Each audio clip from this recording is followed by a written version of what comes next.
இன்றைக்கி சாத்தூர் பாரம்பரிய சமையலில் பாதுஷா பண்ணுறது எப்படின்னு பார்ப்போம். ஃபஸ்ட்டில் அதுக்கு என்னென்ன தேவை, பாதுஷா பண்ணுறதுக்கு என்னென்ன தேவைன்னு பார்த்துக்குருவோம். அதுக்கப்புறம் பாதுஷா பண்ணுவோம். மைதா மாவு ஒரு 2 கப்பு எடுத்திருக்கேன்.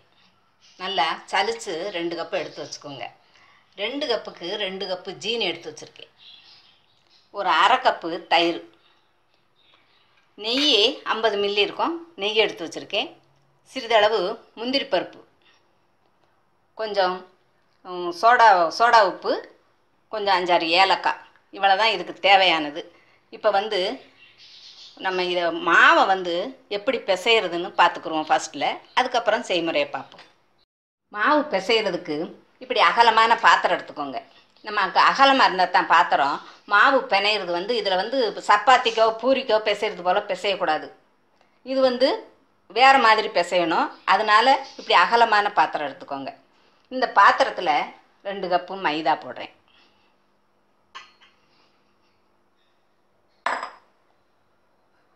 அரை கப்பு தயிர்,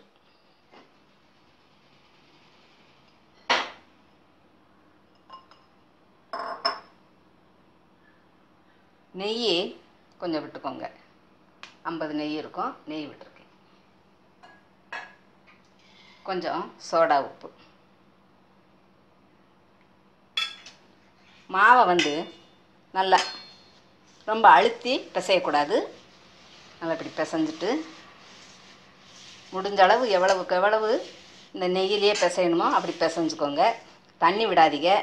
அப்படி தண்ணி பத்தலைன்னா, கொஞ்சம் மாவு உதிரியாக இருந்துச்சுன்னா கொஞ்சம் தண்ணி தொளிச்சுக்கோங்க. ரொம்ப தண்ணி விடக்கூடாது, கடினமாயிரும். பாதுஷா நம்மளுக்கு பாதுஷா ரொம்ப சாஃப்டாக இருக்கணும், மெதுவாக இருக்கணும். அப்போ தான் நல்லாயிருக்கும்.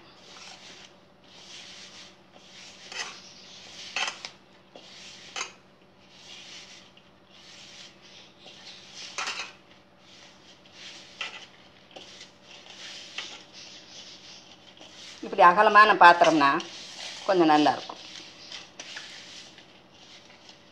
பாருங்கள், மாவு இப்படி பிசைஞ்சு நம்மளுக்கு பாதுஷா பண்ணுறதுக்கு இப்படி பிச்சை எடுக்கும்போது இதே மாதிரி இருக்கணும், பார்த்துக்கோங்க. சப்பாத்தி மாதிரி அழுத்தி பிசைஞ்சிடக்கூடாது. இப்படி ரேராக இருந்தால் தான் நம்மளுக்கு போட்டு எடுக்க நல்லாயிருக்கும். இப்போ இதை ஒரு 10 நிமிஷம் மூடி போட்டு அப்படியே வச்சுருவோம். ஒரு 10 நிமிஷம் அப்படியே இருக்கட்டும், மூடி போட்டு வச்சுருவோம். 10 நிமிஷம் கழித்து செய்கிறது எப்படின்னு பார்ப்போம்.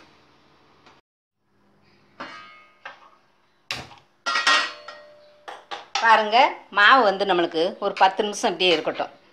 அதுக்குள்ளே நம்ம ஜீனி பாகு காய்ச்சிக்கிடுவோம். இப்போ 2 கப்பு ஜீனி போடுறேன். இந்த 2 கப்புக்கு ஒரு 3/4 கப்பு தண்ணி. பாதுஷா நம்மளுக்கு ரொம்ப இனிப்பாக இருந்தால் தான் நல்லாயிருக்கும். அதனால் கொஞ்சம் இனிப்பாக வச்சுக்கோங்க. 1 கப்பு விடுறவங்க 1 கப்பு விட்டுக்கோங்க. நல்லா ஜீனி கரையட்டும். பாருங்கள், ஜீனியெல்லாம் கரைஞ்சிடுச்சு. இது நம்மளுக்கு கம்பிப்பதம் வரணும். இப்படி ஊற்றுனோம்னா நீளமாக ஒரு நூல் மாதிரி வரணும், ஒரு கம்பிப்பதம் வரணும். அது வரைக்கும் சிம்மில் வச்சுருங்க. அடுப்பை லேசாக போய்கிட்டு இருக்கட்டும். நம்ம மாவை வடை மாதிரி தட்டி எடுத்துக்கிடுவோம். மாவை வடை மாதிரி தட்டி எடுத்துக்கிடுவோம். இப்போ 10 நிமிஷம் ஆயிடுச்சு. திறந்து பாருங்கள், நல்லா சாஃப்டாக இருக்குது. இதை சும்மா சின்ன சின்ன பீஸாக எடுத்துக்கோங்க. ரொம்ப பெருசு வேண்டாம். இப்படி உள்ளங்கையில் தேய்ச்சி இப்படி வச்சு, ரொம்பவும் பெருசு வேண்டாம். இதே மாதிரி நடுவில் ஒரு குழி பண்ணிக்கோங்க. இப்படி பண்ணி எடுத்து வச்சிருவோம். இருக்கிற மாவெல்லாம் இப்படி வடை மாதிரி தட்டி எடுத்துக்கிடுவோம்.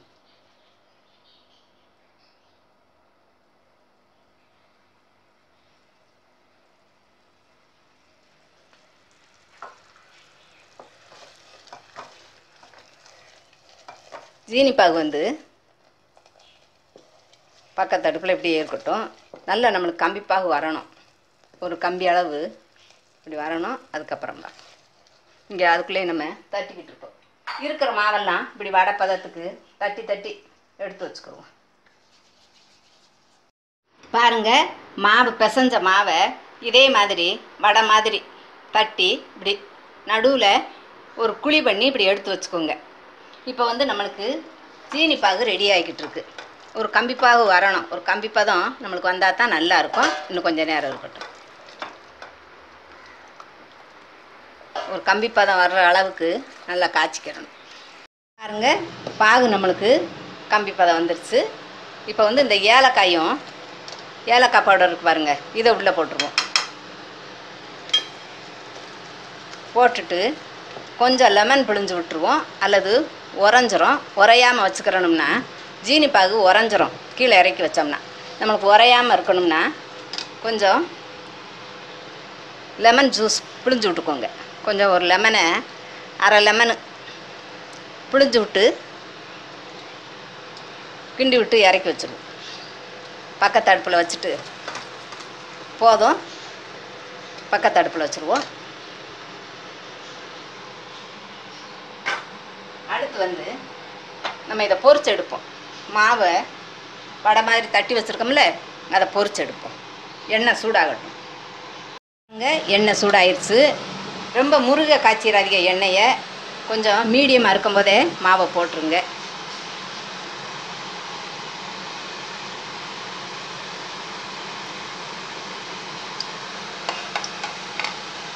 நல்லா வேகணும்.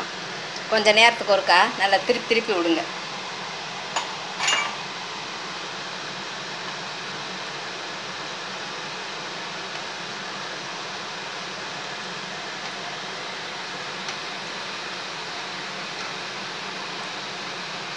நல்லா சிம்மிலேயே வச்சு அடுப்பை சுருக்கி வச்சு நல்லா வேகணும். 2 பக்கமும் திருப்பி விட்டுக்கிட்டே இருங்க.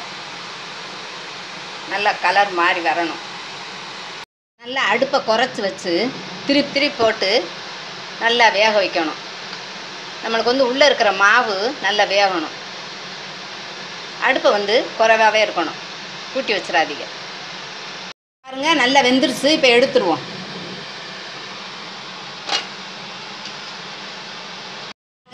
எண்ணெயிலேருந்து பொரிச்சு எடுத்த உடனே நம்ம வந்து ஜீனி பாகில் போட வேண்டாம். 2 நிமிஷம் வெளியில் இருக்கட்டும். அதுக்கப்புறமா நம்ம ஜீனி பாகில் போடுவோம்.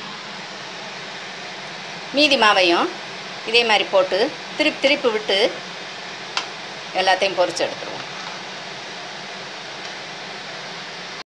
நல்லா வெந்துருச்சு. இப்போ எடுத்துருவோம்.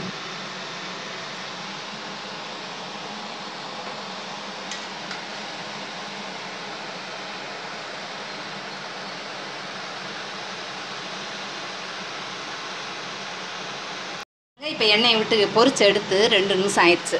இப்போ வந்து இதை ஜீனி பாகில் போட்டுருவோம். நல்லா ஊறணும். உங்களுக்கு அவசரமாக வேணும்னா 1 மணி நேரமாவது ஊற வைங்க.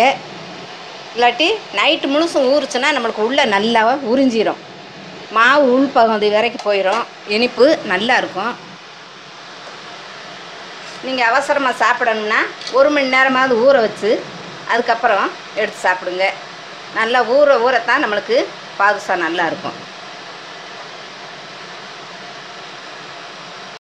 பாருங்கள், பாதுஷா நம்மளுக்கு வந்து ஜீனி பாகில் நல்லா ஊறுது. 1 மணி நேரம் ஊறட்டும்.